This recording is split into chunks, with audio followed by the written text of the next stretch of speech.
Did your family read the book? They have, yeah. And? Yeah. What do they think? They were thoroughly entertained.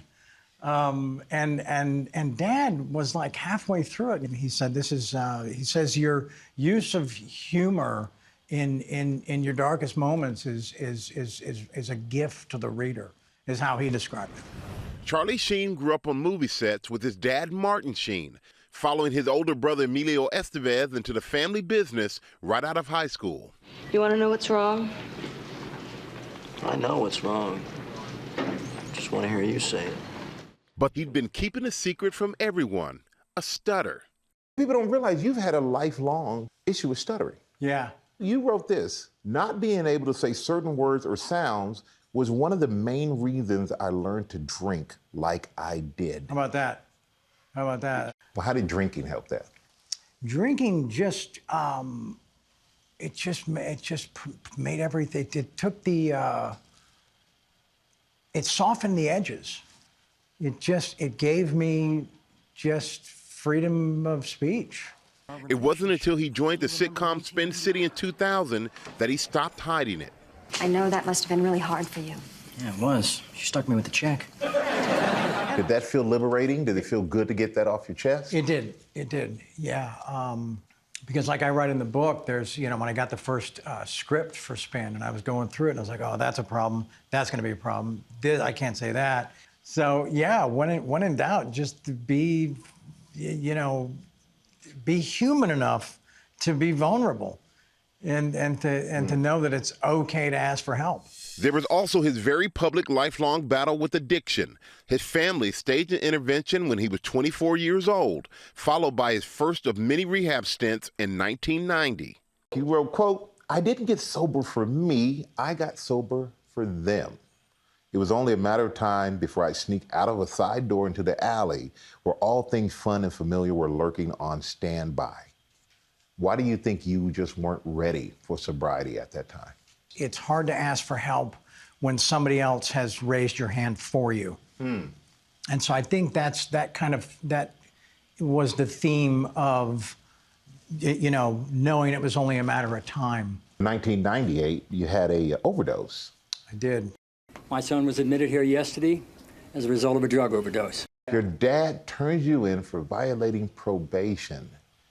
What was that like? It felt like just the biggest betrayal you could possibly endure. So you didn't see it as love, you saw it as betrayal. Saw it as love eventually, but in the moment, it's like when in the book when my bodyguard comes to the bedroom door and he says, the U.S. Marshals are on the way.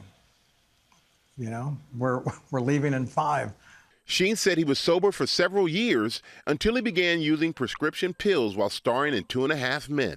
You wrote in the book, as the show wore on, it was 2.5 personalities I had to embody. Sober guy for Chuck, friendly guy for my co-stars and crew, half of whatever guy left over for me, fear guy, mostly. What were you afraid of? With the pills on board, I was afraid of getting outed with that because there was a lot of it, there was an AA energy on the set. So with their shame with you now, all of a sudden, okay, I'm taking pills and I put this out there that I'm this sober guy when I know I'm really not? Right. Yeah, no, it's a terrible feeling. You got to remember who, always worry about who knows what. I was aware things were coming unglued. All of the ups and downs of his tumultuous life are explored in the upcoming Netflix docuseries, AKA Charlie Sheen, told by those who experienced it alongside him. You wanted to like him because he was lovable, brilliant, handsome, charming, and smart. From his famous friends, former co-stars and showrunner, to his ex-wives and children. When it started to change, it was quick. You can't really have a relationship with someone going through addiction. It seems like everyone, like you've gone out of your way to make amends with the people that you feel like you've hurt in your life. I have. And that's been important to you. Yes, yeah. And there's a few people still out there that if I could get in touch with them or if our paths are meant to cross, that there's still some of that available for them. And what do you want people to take away from it? I would like to, be respected or appreciated as a writer, as an author. I think that'd be really cool. But I also, this story This story should have ended 100 times 20 years ago, and it didn't. And it didn't. So whatever happens next might be just, you know, where some of the real gold has been hidden, you know. Wow. He is such a talent, but being so real about going to rehab, doing it for others and not himself. And that's still why. trying to make amends all these years later. Yeah. Unbelievable. The Book of Sheen is available tomorrow, and AKA Charlie Sheen begins streaming on Netflix on Wednesday.